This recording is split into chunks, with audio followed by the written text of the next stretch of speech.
শুরু করছি আমৃত্যু ভালোবাসি তোকে উপন্যাস। লিখেছেন সালমা চৌধুরী। তানভীর আশেপাশে নজর বুলিয়ে বন্যার দিকে সূক্ষ্ম নেত্রে তাকিয়ে বিলম্বিত কণ্ঠে জানতে চাইল, আমি কি করেছি?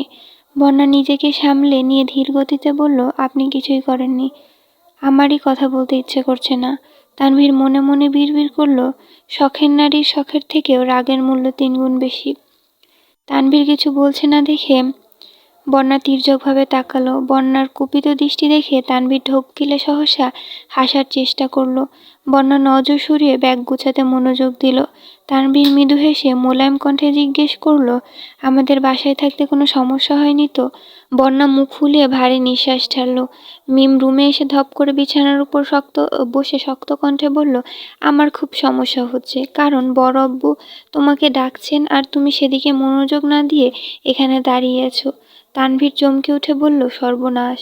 সর্বনাশ এখনো হয়নি, কিন্তু তোমাকে এই রুমে পেলে নির্ঘাত কিছু একটা হবে। তানভীর চটজলদি দ্রুত পায়ে দরজা পর্যন্ত গিয়ে আবারও থামল। বন্যার দিকে না তাকিয়ে স্বাভাবিক কণ্ঠে ফের বলল, তুমি রেডি হয়ে আছো, আমি নিচে অপেক্ষা করছি। বন্যা গম্ভীর গলায় বলল, আমি একাই যেতে পারবো। তানভীর সে কথা শুনেও না শোনার মতো চলে গেছে। নিচে নামতেই আলী আহমেদ খান জানতে চাইলেন, তুমি কি এখন ফ্রি আছো? কোনো কাজ ছিল? আবির রাতে বলেছিল বিয়ের খরচের ব্যাপারে বাকি কথা যেন তোমার সাথে বলি। তখন তো আর জানতাম না যে তোমার ভাই এভাবে বাড়ি ছেড়ে চলে যাবে। সে যাই হোক, আবির যেহেতু বলে গেছে তাই তোমাকে বিস্তারিত জানানো উচিত। তানভীর হালকা করে কেশে শীতল কণ্ঠে বলল, শুনলাম বনুর ফ্রেন্ড বাসায় চলে যাবে। আমি কি তাকে বাসা পর্যন্ত দিয়ে আসবো? আকলিমা খান চাপা স্বরে জিজ্ঞেস করলেন, বন্যা কি এখনই চলে যাবে? তাই তো শুনলাম। আকলিমা খান সঙ্গে সঙ্গে হালিমা খানের রুমে চলে গেছেন। মেহমানদের জন্য গিফট কেনার দায়িত্ব হালিমা খান আর আকলিমা খানের ছিল। আলী আহমেদ খান স্বাভাবিক কণ্ঠে বললেন, ঠিক আছে, তাকে বাসা পর্যন্ত আগে দিয়ে আসো, পরে না হয় আলোচনা করা হবে। আর হ্যাঁ, সাকিবকেও সাথে নিয়ে যেও। জি আচ্ছা। তানভীর আর সাকিব বাসার বাহিরে দাঁড়িয়ে নিজেদের মতো কথা বলছে। বন্যা সবার থেকে বিদায় নিয়ে বেরিয়ে আসছে। বন্যাকে দেখেই সাকিব মৃদু স্বরে বলল, আসসালামু আলাইকুম। ওয়ালাইকুম আসসালাম। সাকিব ঠোঁটে হাসি রেখে প্রশ্ন করল, আপনি কি আমাকে চিনেন? বন্যা আস্তে করে বলল, জি, আপনি আবির ভাই আর মামাতো ভাই। আমার কিন্তু আরও একটা পরিচয় আছে। বন্যা ভ্রুকুচকে জানতে চাইল, কি? তানভীরের বন্ধু। ও। সাকিব তানভীরের দিকে তাকিয়ে উদাসীন কণ্ঠে জানতে চাইল, এটা কি হলো? তানভীর সহসা ঠোঁট উল্টালো।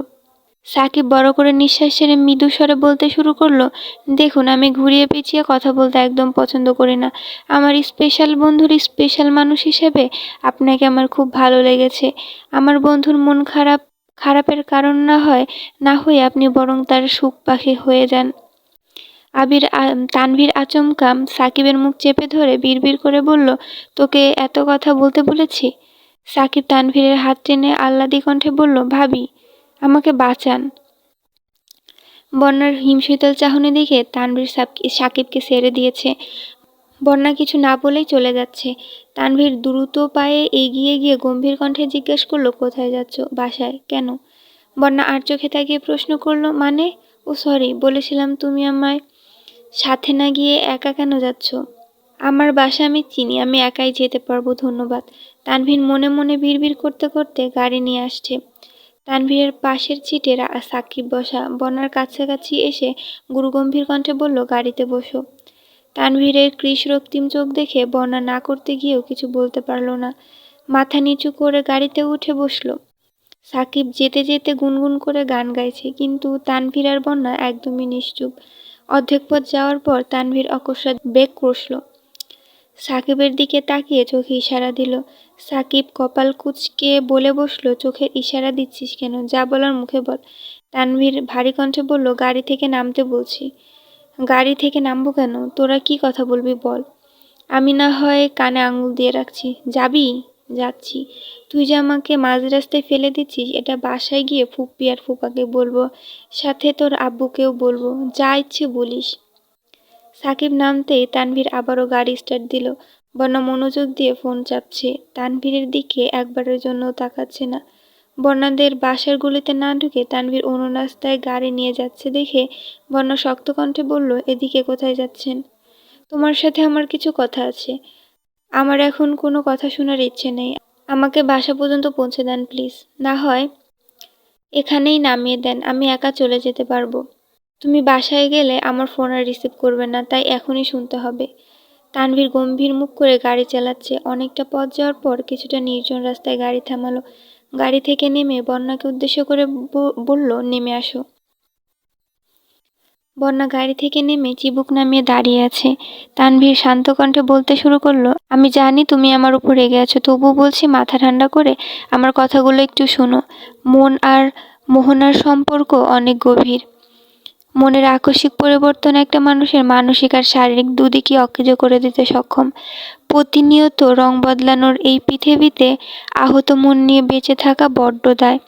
তবুও আমাদের নতুন করে স্বপ্ন দেখতে হয়, মনের ভেতর বেঁচে থাকা নতুন উদ্যম জাগাতে হয়। কারণ আমরা কোনো না কোনোভাবে কারো না কারো কাছে না চাইতেই বন্দী হয়ে যাই। ভাইয়াকে আমি কেবল একবার মুখ ফসকে মজা করে বলেছিলাম, তোমার বনুর প্রতি এখন যতটা আবেগ আছে সেটা যদি পরবর্তীতে না থাকে, তখন যদি তোমার মনে হয় বনু শুধু তোমার অবুঝ মনের বিকাশ বাসনা ছিল। আমার ছেলে মানুষের কথাগুলো ভাইয়ার কাছে এতটা গুরুত্বপূর্ণ হয়ে যাবে আমি কোনোদিন কল্পনাও করতে পারিনি। এত রিকোয়েস্ট করেও ভাইয়াকে থামাতে পারিনি। ওই পরিস্থিতিতে আমি না পারছিলাম বাসায় কিছু জানাতে, আর না পারছিলাম ভাইয়াকে আটকাতে। বাধ্য হয়ে চুপচাপ সবকিছু মেনে নিয়েছিলাম। সেই ঘটনার পর থেকে আমার মাথায় সর্বক্ষণ একটা অজ্ঞাত দুশ্চিন্তা ঘুরপাক খেত। তবে ভাইয়া বরাবরই নিজের জায়গায় অক্লিষ্ট ছিল। প্রথম দিকে বনুর ব্যাপারে আমার সাথে কথা বলতে ইতস্তত বোধ করলেও বিয়ের পর ভাইয়া সম্পূর্ণ বদলে গিয়েছিল। আমি এমন একটা মানুষ যে ভাইয়ার পাগলামির চরম মাত্রা যেমন দেখেছি, তেমনি ভাইয়ার অবাধ ধৈর্যের অন্তও দেখেছি। 12,000 কিলোমিটার দূরে থেকেও একটা মানুষ আরেকটা মানুষকে ঠিক কতটা ভালোবাসতে পারে, এটা ভাইয়াকে না দেখলে হয়তো আমি বিশ্বাসই করতাম না। একটা সময় পর্যন্ত আমি খুব ভয় পেতাম। ভাই হয়ে একমাত্র বোনের ব্যাপারে এত বড় সিদ্ধান্ত একা নিয়েছি বলে নিজেকে নিজে খুব দোষারোপ করতাম। কিন্তু এখন আমি গর্ব করে বলতে পারি, আমি আমার বোনের জন্য বেস্ট সিদ্ধান্তটাই নিয়েছিলাম। হয়তো ভাইয়ার বিয়ে করার সময়টা ভুল ছিল, কিন্তু নিয়তে কোনো ভুল ছিল না। ভাইয়া বনুকে সবসময় বউয়ের মর্যাদা দিয়ে এসেছে। বন্যা, তুমি বিশ্বাস করবে না ভাইয়া কত রাত নির্ঘুম কাটিয়েছে, কত রাত বনুর জন্য সীমাহীন কেঁদেছে। বাসায় ফিরে প্রথম প্রথম বনুর চোখের দিকে তাকাতে পারতো না। বনুর সাথে 2 মিনিট ভালোভাবে কথা পর্যন্ত বলতে পারতো না। ওই পরিস্থিতি থেকে নিজেকে সামলে স্বাভাবিক জীবনে এসেছে। নিজেকে প্রতিষ্ঠিত করার জন্য অদৃষ্ট জেদকে কাজে লাগিয়েছে। এই সব কিছু তো ভাইয়া করলো, কিন্তু আমি আমার ভাইয়ের জন্য কি করলাম? উত্তর ছিল কিছুই না। আমি সিদ্ধান্ত নিয়েছিলাম আব্বু আর বড় আব্বু দুজনকে যা বলার আমিই বলবো। রাকিব ভাইয়াকে জানানোর পর রাকিব ভাইয়া বলেছেন ওনারাও আমার সাথে থাকবেন। গেলাম বড় আব্বুর অফিসে, কিন্তু ভাগ্যক্রমে শুধু বড় আব্বুকেই পেয়েছিলাম। সাহসের অভাবে প্রথম দিকে বিয়ের বিষয়টা মুখ পর্যন্ত এনেও বলতে পারছিলাম না। বড় আব্বু বোধহয় কিছুটা আন্দাজ করতে পেরেছিলেন, তাই রাকিব ভাইয়াদের পাঠিয়ে আমার সাথে আলাদাভাবে কথা শুরু করেছিলেন।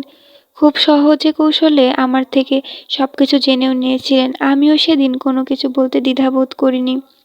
আমি যা করেছি আমার ভাইয়ের জন্য করেছি, আমার বোনের জন্য করেছি। কারণ আমি বরাবরই তাদের মুখে নিখাত হাসিটা দেখতে চেয়েছি। এই সব কিছু শোনার পর তোমার যদি মনে হয় আমি ভুল করেছি, তাহলে তোমার যা ইচ্ছে বলতে পারো, আমি কিছুই বলবো না। বন্যা রাশভারী কণ্ঠে বলল, আপনি মেঘের ভাই, আর আমি জানি আপনি খুব দায়িত্বশীল একজন মানুষ। আপনি যা করেছেন তা বুঝেই করেছেন, আর তাই এই ব্যাপারে আমার কিছু বলার নেই। তাহলে তুমি রেগে আছো কেন? এমনি এমনি এমনি বলে কতদিন কত কথা কাটাবে, কি হয়েছে বলো?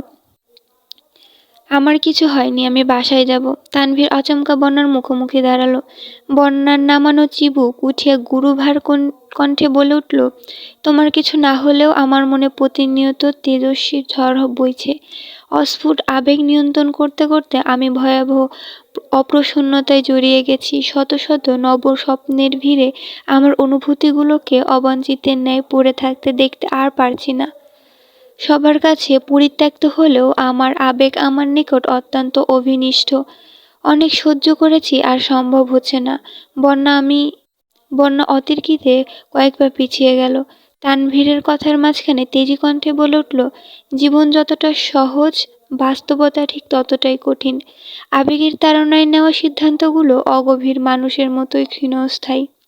হৃদয়ের অপবৃতি, আপত্ত কিংবা একরাশ মুগ্ধতা চাই না আমি। মুখোশধারী মানুষদের ভিড়ে নিজের অস্তিত্বকে হারাতেও চাই না। এত উচ্চাকাঙ্ক্ষী জীবন চাই না আমি, যেই জীবনের আকাঙ্ক্ষায় পরিসমাপ্তির ঘটার সঙ্গে সঙ্গে আমার মনটাও তিক্ততায় ছেয়ে যাবে। আমি বাস্তবতাকে আঁকড়ে ধরে বাঁচতে চাই, অতি সাধারণ একটা জীবন চাই। আপনার আবেগ অনুভূতিকে অবজ্ঞা করার সাধ্য আমার নেই, তাই ভালো হয় যদি আপনি আমাকে কোনো কিছু না জানান। তানভীর নির্বাক চোখে চেয়ে আছে। বন্যার মুখে কাঠখাট্টা কথাতে তানভীর বাকরুদ্ধ হয়ে গেছে। হৃদয় অঙ্গনে উত্থাল পাত্থাল ঢেউয়ে শ্বাস এলোমেলো হয়ে যাচ্ছে। সর্বশক্তি দিয়ে নিজেকে ধাতস্থ করার চেষ্টা করলো। বন্যার দিকে তাকিয়ে কাঠখাট গলায় বলল, তুমি মেয়ে ভীষণ নির্দয়া। যতটা সুকৌশলে আমার অনুভূতিগুলোকে উপেক্ষা করলে, ততটা কৌশল আমার নিপাতেও প্রয়োজন হতো না। বন্যা দীর্ঘশ্বাস ছেড়ে ফের বলতে শুরু করলো, আমাদের মধ্যবিত্ত পরিবার, তাই স্বপ্নগুলো আমাদের মতোই মধ্যবিত্ত। আপনাদের মতো অনাবশ্যক চিন্তাভাবনা কখনোই করি না আমরা। বিলাসবহুল জীবনযাপন আমাদের নিকট কেবলই দুঃস্বপ্ন। ঘুম ভাঙলে আর অস্তিত্ব মস্তিষ্কে থাকবে না। আমার আব্বু একা চাকরি করে আমাদের তিন ভাই বোনকে অনেক কষ্টে বড় করেছেন। আব্বুর কষ্টের প্রতিদান স্বরূপ আমরা কি দিতে পেরেছি? উত্তরটা আপনারই মতো, কিছুই না। আপু অনেক চেষ্টার পর একটা জব পেয়েছে। আব্বু আপুর জন্য পাত্র খুঁজছে, যার বিশেষ কিছু গুণাবলী থাকা আবশ্যক। তার মধ্যে মন মানসিকতার সাথে সরকারি চাকরিটা গুরুত্বপূর্ণ ভূমিকা পালন করছে। আপনাদের পরিবারের মতো আমাদের পরিবার কখনোই ছিল না, আর হবেও না। আপনাদের বাসায় আবির ভাইয়ের যোগ্যতার থেকেও ভালোবাসাকে বেশি গুরুত্ব দেওয়া হয়েছে। আজ আবির ভাইয়া বেকার থাকলেও পরিবার ঠিকই সাপোর্ট করত, কিন্তু আমার পরিবার এমন কিছুই করবে না। কারণ একটাই, আমরা মধ্যবিত্ত। আমরা আবেগের গা ভাসাতে চাইলেও বাস্তবতা আমাদের ভুলগুলো চোখে আঙুল দিয়ে দেখিয়ে দেয়। আমি অপ্রকাশিত হলেও আব্বুর কাছে প্রতিজ্ঞাবদ্ধ। আপনার লাইফস্টাইল আপনাদের কাছে খুবই স্বাভাবিক হলেও আমাদের কাছে, বিশেষ করে আব্বুর কাছে, খুবই অস্বাভাবিক। আমি বাস্তবতা ভুলে আবেগের কাছে বন্দী হতে পারবো না। আমি কি বলতে চাচ্ছি আশা করি আপনি বুঝবেন। তানভীরের অন্তরসহ বিস্ফোরিত, দু চোখ ভেতরে ভেতরে জ্বলছে। মানুষের হৃদয় খুবই দুর্বল। প্রিয় মানুষের অতি সামান্য কথাতেও হৃদয় ভেঙে চুরে চূর্ণ বিচূর্ণ হয়ে যায়। বন্যার কথায় তানভীর হৃদয়ের নিরঙ্গন ব্যথাগুলো ভেতরটাকে বড্ড পোড়াচ্ছে। মনের ভেতরে উদ্দীপিত প্রেমানুভূতি অচিরেই পুড়ে উত্তাত ছাই হয়ে গেছে। তানভীর চোখ ভরা ব্যগ্রত আড়াল করে চুপচাপ গাড়ি স্টার্ট দিল। বন্যা ততস্থ পায়ে এগিয়ে গাড়িতে বসল। বাকি রাস্তা কেউ কারোর সাথে একটা কথাও বলেনি। অন্যান্য দিন বন্যাকে বাসার সামনে নামিয়ে তানভীর কিছুক্ষণ অপেক্ষা করে, তবে আজ সেটাও করেনি। মোখলেস মিয়ার সাথে দেখা পর্যন্ত করেনি। 10 থেকে 11 ঘন্টার জার্নি শেষে আবির আর মেঘ কক্সবাজার পৌঁছেছে। সমুদ্রের কাছাকাছি একটা রিসোর্ট আগে থেকে বুকিং দেওয়া ছিল, সেখানেই উঠেছে। আবির কোনো রকমে ফ্রেশ হয়ে লম্বা ঘুম দিয়েছে। গত এক সপ্তাহে ছুটাছুটি, অতিরিক্ত দুশ্চিন্তা, নির্ঘুম রাত কাটাতে কাটাতে আবির ক্লান্ত হয়ে গেছে। মেঘও ঘুমিয়েছিল, তবে ঘণ্টাখানেক পরে মেঘের ঘুম ভেঙে গেছে। অর্ধঘুমে থেকেই পেটের উপর আবিরের শক্ত হাতের কোমল স্পর্শ অনুভব করতে পারছিল। মেঘ আর চোখে আবিরকে এক পলক দেখে আবিরের হাতটা পেটের উপর থেকে সরিয়ে ওয়াশরুমে চলে গেছে। হাত মুখ ধুয়ে রুমে আসতেই নজর আটকায় আবিরের পরিশ্রান্ত আদলে। মেঘ অবাক চোখে আবিরের দিকে চেয়ে আছে। পুরুষের কখনো রূপের প্রয়োজন হয় না, শুধু প্রয়োজন হয় মায়ার। মেঘ আবিরের মায়ায় জড়িয়ে গেছে, যে মায়া আমৃত্যু কাটাতে পারবে না। আবির নামক শখের পুরুষ এখন একান্ত মেঘের হয়ে গেছে, যে পুরুষে অন্য কোনো নারীর অস্তিত্ব নেই। আবিরের মায়াবী আদলে স্থির দৃষ্টিতে চেয়ে আছে। মেঘের রন্দে নন্দে প্রেমানুভূতি জাগ্রত হচ্ছে। শেষ বিকেলের অনুজ্জ্বল আলোতে আবিরের মায়াময় আদল দেখে মেঘ নতুন করে আবিরের প্রেমে পড়ছে। সমুদ্রের গর্জন কানে বাজতেই মেঘ গুটি গুটি পায়ে বারান্দায় গেল। রিসোর্টটা খুব বেশি দূরে না হওয়ায় সমুদ্রের উত্তাল ঢেউগুলো স্পষ্ট দেখা যাচ্ছে। মেঘ জীবনের প্রথমবারের মতো কক্সবাজারে এসেছে। বাসায় অনেকবার বলেও কখনোই সেভাবে কাউকে রাজি করাতে পারেনি। মেঘ কিছুক্ষণ সমুদ্রের ঢেউ আর গর্জন শুনে পুনরায় রুমে আসছে। আবির তখনও গভীর ঘুমে নিমগ্ন। কি করবে বুঝতে না পেরে মেঘ বিছানার পাশে বসল। আবিরের উন্মুক্ত শরীর, গড়ার কিছুটা নিচে কালো তিলটা জ্বলজ্বল করছে। মেঘ কিছুক্ষণ মুগ্ধ চোখে চেয়ে চেয়ে থেকে আচমকা সদয় হাসল। হাসির সাথে লজ্জা আড়াল করতে সহসা দুহাতে মুখ লুকিয়ে ফেলেছে। কয়েক সেকেন্ড সময় নিয়ে ধীর গতিতে নিঃশ্বাস ছেড়ে দু আঙুলের ফাঁক দিয়ে আবারও আবিরকে দেখতে লাগলো। আবিরের মতো মেঘের আজ বলতে ইচ্ছে করছে, আমার মনের রাজকুমার আজ আমার হৃদয়ে সস্ফুরিত উত্তাপ ছড়াচ্ছে। আবির ঘুমের মধ্যেই পাশে হাত রেখে মেঘের উপস্থিতি বোঝার চেষ্টা করছে। ২-৩ বার হাত রেখে মেঘকে না পেয়ে ঘুমের মধ্যেই কপাল কুঁচকে নিভু নিভু চোখে তাকালো। মেঘের ঠোঁটে কুহুকি হাসি দেখে আবির আনমনে হেসে উঠল। আবিরের হাসি দেখে মেঘ থতমত খেয়ে বিছানার পাশ থেকে উঠে যেতে চাইল। আবির আচমকা একটানে মেঘকে নিজের সাথে জড়িয়ে নিল। আতঙ্কে মেঘ দুচোখ বন্ধ করে ফেলেছে। আবির এক হাতে মেঘের পিঠ বরাবর জড়িয়ে ধরে আছে, অন্য হাতে মেঘের কপালে পড়া চুলগুলো কানের পাশে সরাতে সরাতে নিরুদ্যম কণ্ঠে বলল, আর কতদিন এভাবে লুকোচুরি করবে? এখন তো আমি তোমার পার্মানেন্ট সম্পত্তি হয়ে গেছি। আবির ভ্রু নাচাতেই মেঘ লজ্জায় আবিরের প্রশস্ত বুকে মুখ লুকালো। আবির দু হাতে মেঘকে শক্ত করে জড়িয়ে ধরে কানের কাছে বিড়বিড় করল, তুমি এত লজ্জা পেলে আহিয়া আসবে কেমন করে? মেঘ কর্কশ কণ্ঠে বলল, ইস, ছাড়ুন আমাকে। তুমি কি জানো তোমার হাসিটা ভয়ঙ্কর রকমের সুন্দর, আর সেই হাসি দেখলেই আমার মনে শুধু প্রেম প্রেম ফিল হয়। গত 2টা বছর বিয়ে করা বউয়ের কাছে থেকে কিভাবে নিজেকে দূরে রেখেছি, এটা যদি তুমি বুঝতে পারতে তাহলে 1 সেকেন্ডের জন্য আমার থেকে দূরে থাকতে চাইতে না। মেঘ আবিরের বুক থেকে উঠার চেষ্টা করছে কিন্তু পারছে না। মেঘ বাধ্য হয়ে ভীতি কণ্ঠে ফের অনুরোধ করলো, ছাড়ুন। আবির ধীর কণ্ঠে বলল, মনের ভেতর যে আগুন জ্বালিয়েছ সেই আগুন কে নিভাবে শুনি? মেঘ হতবিহ্বল। আবিরের বলা প্রতিটা বাক্য নির্লজ্জতার পরিচয় দিচ্ছে। মেঘ বলার মতো কোনো কথাই খুঁজে পাচ্ছে না। আবির মোলায়েম কণ্ঠে ডাকলো, বউ। মেঘ নিশ্চুপ হয়ে আবিরের বুকের উপর শুয়েছে। আবির পুনরায় ডাকলো, ও বউ। মেঘ মৃদু স্বরে বলল, হুম। আবির সহসা মেঘকে বিছানায় শুয়ে কাত করে মেঘের মুখের উপর ঝুঁকে আলতোভাবে মেঘের কপালে কিস করল। মেঘের চোখে চোখ রেখে নিজের ঠোঁট ইশারায় করে আদুরে কণ্ঠে বলল, I want a deep kiss. মেঘ বিরস কণ্ঠে বলল, আমি পারবো না। কেন? আমার লজ্জা লাগে। আবির উদাস ভঙ্গিতে বলল, আমার লজ্জা লাগছে না কেন? কারণ আপনি নির্লজ্জ। আবির ঠোঁট বেঁকিয়ে হেসে কোমল কণ্ঠে বলল, আমি না হয় নির্লজ্জ বেহায়া, আপনি তো খুব লজ্জাবতী। তো একটা অসহায় ছেলের অসুস্থতার সুযোগ নিয়ে তাকে কিস করার সময় আপনার লজ্জা কোথায় জমা দিয়ে আসছিলেন? মানে? আমি কাকে কিস করেছি?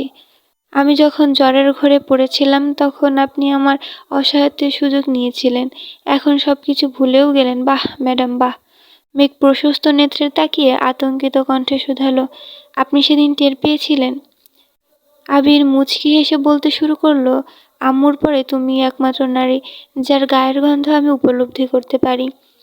তুমি নিঃশব্দে আমার পাশ ঘেঁষে গেলেও আমি নিগ্রহ ঘুমে সেটা অনুভব করতে পারি। তুমি দূর থেকে এক পলক তাকালেও আমার হৃদয় আর মস্তিষ্ক সদা জাগ্রত হয়ে ওঠে। তোমার স্পর্শে আমার শরীরের প্রতিটা শিরা উপশিরায় রক্ত সঞ্চালন তীব্র থেকে তীব্র হতে শুরু করে। তোমাকে আগেও বলেছি আমি নিঃশ্বাসের শব্দে তোমার অস্তিত্ব উপলব্ধি করতে পারি। তুমি আমাকে কিস করবে আর সেটা আমি বুঝতে পারবো না? কিভাবে ভাবলে তুমি? মেঘ শুকনো মুখে ঢোক গিলে মোলায়েম কণ্ঠে বলল, সরি। ধুর পাগলি, ভালোবাসায় সরি টরি সব মূল্যহীন। ভালোবাসায় কেবল ভালোবাসায় অর্থবহ। আবির পুনরায় নিজের ঠোঁট ইশারা করল। মেঘ ওষ্ঠ উল্টে অসহায় মুখ করে তাকিয়ে আছে। আবির ভ্রু নাচাতেই মেঘ এক হাতে আবিরের চোখ ঢেকে তড়িৎ বেগে আবিরের ঠোঁটে কিস করলো। আবির গলার স্বর উঁচু করে বলল, এটা কি ছিল? কারেন্টের শক খেলেও বুঝতে কয়েক সেকেন্ড সময় লাগে, অথচ তুমি 1 সেকেন্ড সময়ও দিলে না। মেঘ কথা কাটাতে অন্যদিকে তাকিয়ে চাপা স্বরে বলল, চলুন সমুদ্রে যাই। আগে আমার ইচ্ছে পূরণ করবে, তারপর ঘুরতে নিয়ে যাব, নয়তো চাবি ছুঁড়ে ফেলে দিব। মেঘ আকুল কণ্ঠে বলল, এখন না প্লিজ। আবির ঠোঁট কামড়ে হেসে আহ্লাদী কণ্ঠে বলে উঠল, এখনই প্লিজ। আবিরের অনুরাগের সংগ্রহে মেঘের আকুতি অচিরে ব্যর্থ হলো। মেঘের সর্বাঙ্গে আবিরের উষ্ণ সোহাগের নিশান, অনুভূতির রাজ্যে শানিত নিসঙ্গের আভাস। আবিরের আবেগপূর্ণ অপ্রতীয়মান আবেশে কেটে গেল আরো কিছুটা মুহূর্ত। আবিরের প্রণয়ের পরিণীতা এখন পূর্ণতা লাভ করেছে। পরিতোষার লজ্জায় মেঘের ফর্সা আদর রক্তিম বর্ণ ধারণ করেছে। আবিরের তপ্ত ভালোবাসার সমাপ্তি ঘটাতে প্রায় সন্ধ্যা হয়েছে। বন্যা সারাদিন যাবৎ মন খারাপ করে বসে আছে, দুশ্চিন্তায় খায়নি কিছু। মেঘের আবদার আর নিজের আবেগের বশবর্তী হয়ে তানভীরের প্রতি না চাইতেও খুব বেশি আবেগপ্রবণ হয়ে গিয়েছিল। মেঘদের বাসার পরিস্থিতি দেখে সেই আবেগ এখন আতঙ্কে রূপ নিয়েছে। ইদানিং মেঘের ব্যস্ততার কারণে তানভীরের বিষয়ে বন্যার সাথে তেমন কথাও হয়নি। তানভীরের রাজনীতি ছাড়া চাকরির প্রস্তুতির বিষয়ে কোনো কথাই বন্যা জানে না। বন্যা তানভীরকে মুখ ফুটে সরকারি চাকরির কথা বলতেও পারছে না, আবার নিজের আবেগকে নিয়ন্ত্রণও করতে পারছে না। তাই বুঝে না বুঝে তানভীরের সাথে রিয়াক্ট করে ফেলেছে। সেসব ভেবেই এখন খারাপ লাগছে। না পারছে তানভীরকে কল দিয়ে ভালো মন্দ জিজ্ঞেস করতে, আর না পারছে দুপুরের ঘটনা ভুলতে। হঠাৎ হৃদ এসে দরজায় দাঁড়িয়ে আস্তে করে ডাকলো, আপু, কি তোমার কি মন খারাপ?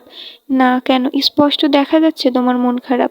বন্যার চোখ মুখ মুছে শান্ত কণ্ঠে জানতে চাইলো, কিছু বলবি? হ্যাঁ বল। মেঘ আপুকে একটা কল দাও, আপুকে অভিনন্দন জানাতে হবে। মেঘ বাসায় নেই, এখন অভিনন্দন জানাতে হবে না।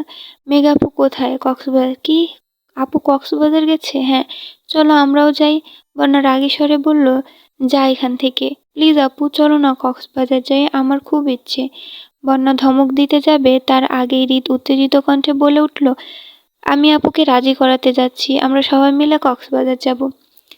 হৃদ এক ছুটে নিচে চলে গেছে। বন্যা নীরবে নিঃশ্বাস ছেড়ে চোখ বন্ধ করে শুয়ে পড়েছে। খানবাড়ির পরিবেশ বেশ নিস্তব্ধ। আত্মীয় স্বজনরা মোটামুটি সবাই চলে গেছেন। আইরিন, ফুপ্পি আর মালা শুধু আছে। সাকিব বিকেলের দিকে তানভীরের সাথে কথাবার্তা বলে বাড়ির উদ্দেশ্যে রওনা দিয়েছে। মাইশা আপুর ডেলিভারির সময় ঘনিয়ে আসছে। মালার আম্মু মাইশা আপুর বাসায়। মালাকেও সাথে নিতে চেয়েছিলেন, কিন্তু মালা জোরপূর্বক মেঘেদের বাসায় রয়ে গেছে। বলেছে ডেলিভারির আগে চলে যাবে। মালা সোফায় বসে মালিহা খানের সাথে গল্প করছে। মালিহা খান হঠাৎই শান্ত কণ্ঠে জিজ্ঞেস করলেন, তোর বিয়ের বয়স তো হয়ে গেছে, বিয়ে করতে রাজি হচ্ছিস না কেন? এখন বিয়ের কোনো চিন্তাভাবনা নেই ফুপ্পি। কাউকে পছন্দ করিস? মালা উদাস দৃষ্টিতে মালিহা খানের দিকে তাকিয়ে মনে মনে আওড়ালো, এই সামান্য কথাটা কি এতগুলো দিনের মধ্যে একবারের জন্য জিজ্ঞেস করা যেত না? মালিহা খান ফের বললেন, কি হলো? মালা মলিন হেসে উত্তর দিল, এখন বলে আর লাভ নেই। মালিহা খান গম্ভীর কণ্ঠে বলে উঠলেন, আবিরের কাহিনী তো শুনলেই, ও যদি এত যন্ত্রণা মাথায় না নিয়ে সরাসরি বলে দিত তাহলে ঘটনা এত দূর পর্যন্ত আসতোই না। অবশ্য আবিরকে এত দোষ দেওয়া যায় না। এই বাড়িতে থেকে এত বছর আমিই কোনো অধিকার দেখাতে পারিনি। সেখানে আবির তো ছোট থেকে দূরে ছিল। সেসব বাদ দে, তোর তো এমন কোনো সমস্যা নেই। পছন্দ থাকলে বল, আমি তোর আব্বুর সাথে কথা বলে নিব। তোমার ছেলের মতো আমার এমন কেউ নেই, বাদ দাও এসব কথা। এমন সময় তানভীর বাসায় এসেছে, চোখে মুখে বিষণ্ণতা। তানভীরের নিষ্প্রম চেহারা দেখে মালিহা খান উদ্বিগ্ন কণ্ঠে জিজ্ঞেস করলেন, কি হয়েছে তোর? কিছু হয়নি বড় আম্মু। চোখ মুখ এত শুকনো শুকনো লাগছে কেন? তানভীর মলিন হেসে বলল, কই না তো। মালিহা খান ধীর কণ্ঠে বললেন, আবির আর মেঘের সাথে কিছুক্ষণ আগেই কথা বললাম, ওরা বারবার তোর কথা জিজ্ঞেস করছিল। তুই নাকি আবিরের কল রিসিভ করছিস না, কি হয়েছে বাবা? তানভীর স্বাভাবিক কণ্ঠে জানতে চাইল, ওরা ঠিক আছে, আলহামদুলিল্লাহ ভালো আছে।